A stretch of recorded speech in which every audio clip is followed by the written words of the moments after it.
नमस्कार विद्यार्थी मित्रांनो, मी प्राध्यापक ज्ञानेश्वर जाधव आणि तुम्ही पाहताय माझा channel learn English VTM where you will learn English with easy and simple way. विद्यार्थी मित्रांनो, ऑलरेडी आपण टेन्सेस इन इंग्लिश ग्रामर यावरती आपल्या चॅनलवरती एक सिरीज सुरू केलेली आहे. यामध्ये आत्तापर्यंत आपण जवळजवळ 11 व्हिडिओज अपलोड केलेले आहेत. मित्रांनो, अजूनही आपण हे व्हिडिओ पाहिले नसतील तर या व्हिडिओच्या डिस्क्रिप्शन बॉक्समध्ये याच्या सर्व लिंक्स प्रोव्हाइड केलेल्या आहेत. मित्रांनो, आज आपण या व्हिडिओच्या माध्यमातून पास्ट परफेक्ट कंटिन्युअस टेन्स म्हणजेच चालू पूर्ण भूतकाळ याविषयी अगदी सविस्तर माहिती जाणून घेणार आहोत. So without any further go, let's get started.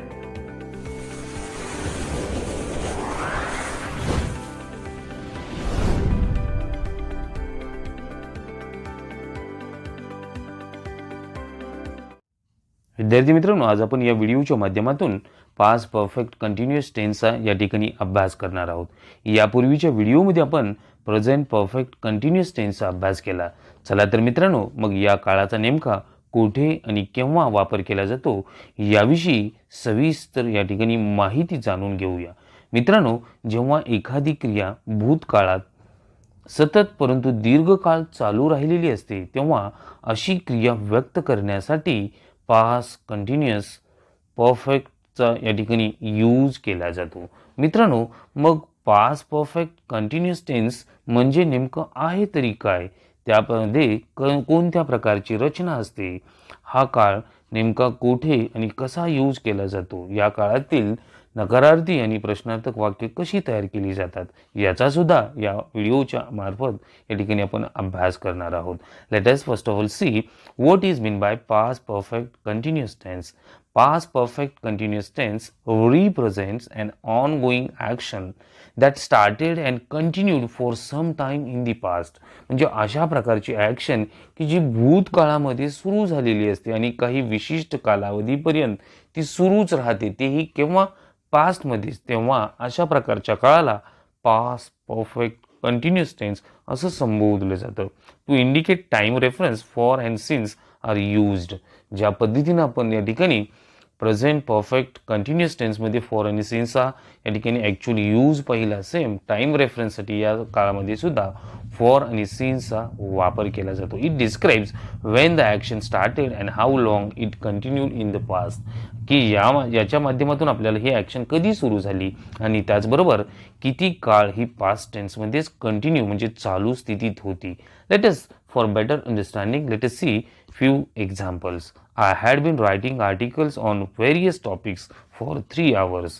मी 3 तासापासून विविध विषयावरती लेख लिहित होतो. Number 2, we had been shopping in that shop before we came home. आम्ही घरी येण्यापूर्वी मी त्या दुकानात खरेदी केली होती. Next number 3, you had been shopping in that market before you came here. तू घरी येण्यापूर्वी मी त्या बाजारात खरेदी केली होती. He had been reading different kinds of books since morning. तो सकाळपासूनच निरनिराळ्या प्रकारची पुस्तके वाचत होता. And last number 5, Jane had been gossiping in the coffee shop for 2 hours. Jane coffee शॉपमध्ये 2 तास गप्पा मारत होती. विद्यार्थी मित्रांनो, या सर्व जर या ॲक्शन्सचा जर विचार केला, या सर्व ॲक्शन्स भूतकाळामध्ये या ठिकाणी सुरू होत्या. ठिकाणी भूतकाळामध्येच एका विशिष्ट पॉईंटपर्यंत मित्रांनो त्या चालू स्थितीत होत्या. जेव्हा अशा प्रकारच्या ॲक्शन्सविषयी आपणास जर बोलायचं असेल तेव्हा मित्रांनो या ठिकाणी पास्ट परफेक्ट कंटिन्युअस टेन्सचा वापर केला जातो. नाव let us see how to form sentences in past perfect continuous tense.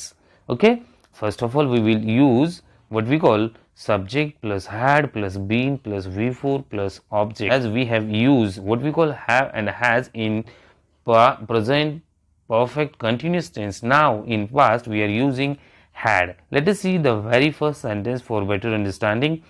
Number 1, I had been singing different kinds of songs for an hour. Okay. Number 2, Swaraj had been traveling around the world since the month of December. Number 3, Radha had been practicing to sing the song since morning. Number 4, Madhav had been studying in the library before he came to the class. Rajiv had been practicing to sing the song since morning.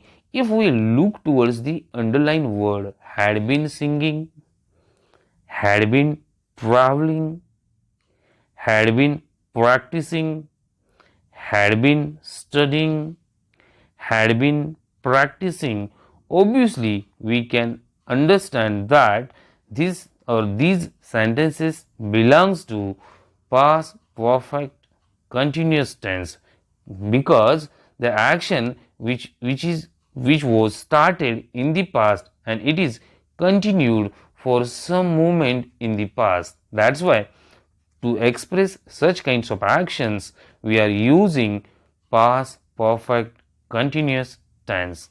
Okay, got it? Understood? Now jump to the negative sentences in past perfect continuous tense. What about the formula? What kinds of what we call sentence structure is there? Just there is a little bit change in the main formula of past perfect continuous tense. Here after the had we are using the not word. Obviously the same sentence will be converted into negative statement. Let us see the very first example. I had been buying. I hadn't been buying. You had been buying. You hadn't been buying. Number 3, she had been buying. She hadn't been buying. Number 4, we had been buying. We hadn't been buying. And last, they had been buying. What about the negative? They hadn't been buying. विद्यार्थी मित्रांनो इथे आपण काय केलं की had नंतर not हा शब्द ठेवला. विद्यार्थी मित्रांनो हॅडंट हेच हॅड नॉटचं कॉन्ट्रॅक्शन आहे, त्याचं संक्षिप्त रूप आहे. तुम्ही या ठिकाणी हॅड नॉट किंवा हॅडंटचा सुद्धा वापर या ठिकाणी करू शकता. Okay, got it. Now turn towards the what we call interrogative sentences in what we call past perfect continuous tense. Okay, dear friends, now jump to the interrogative sentences in past perfect continuous tense. What about the formula, that is had plus subject plus been plus V4 plus object. Okay, विद्यार्थी मित्रांनो इथं प्रश्नार्थक वाक्य तयार करत असताना सुरुवातीला आपण auxiliary verb घेतो, त्यानंतर त्या वाक्यातील कर्ता म्हणजे सब्जेक्ट वापरून बीन हा शब्द लिहून पुढे या ठिकाणी क्रियापदाला ING प्रत्यय लावून शेवटी ऑब्जेक्ट पुटअप करतो. Let us see few examples. I had been buying. Had I been buying. शेवटी क्वेश्चन मार्क द्यायला या ठिकाणी अजिबात विसरायचं नाही. You had been buying. Had you been buying. She had been buying. Had she been buying. Number 4, we had been buying. Had we be buying. They had been buying. Had they been buying. Okay, विद्यार्थी मित्रांनो या ठिकाणी interrogative वाक्य तयार करत असताना एक गोष्ट लक्षात ठेवायची. इथे कर्ता आणि या ठिकाणी जे काही ऑक्झिलरी वर्ब आहे त्याची पोझिशन डिस्प्लेस करायची, म्हणजे त्याची जागांची अदलाबदल करायची आहे. आणि त्यानंतर बीन लिहून मुख्य क्रियापद जे असेल त्याला नेहमीप्रमाणे ING सफिक्स लावायचं आहे. शेवटी ऑब्जेक्ट लिहून मित्रांनो या ठिकाणी क्वेश्चन मार्क द्यायला अजिबात विसरायचे नाही. Okay, now turn towards the most important part of this tense, that is uses. How to use such kind of tense in day-to-day life. The very first use of this tense is of that duration before something in the past. We use the past perfect continuous to show that something started in the past and continued up until another time in the past. एखादी action जी पास्टमध्येच त्या ठिकाणी चालू झालेली असते आणि पास्टमध्येच एका विशिष्ट पॉईंटपर्यंत किंवा वेळेपर्यंत ती सुरूच असते. Let us understand better with the help of this given diagram. For example, they had been talking for over an hour before Tony arrived. Number 2, she had been working at that company for 3 years when it went out of business. I had not been studying Turkish very long. Okay.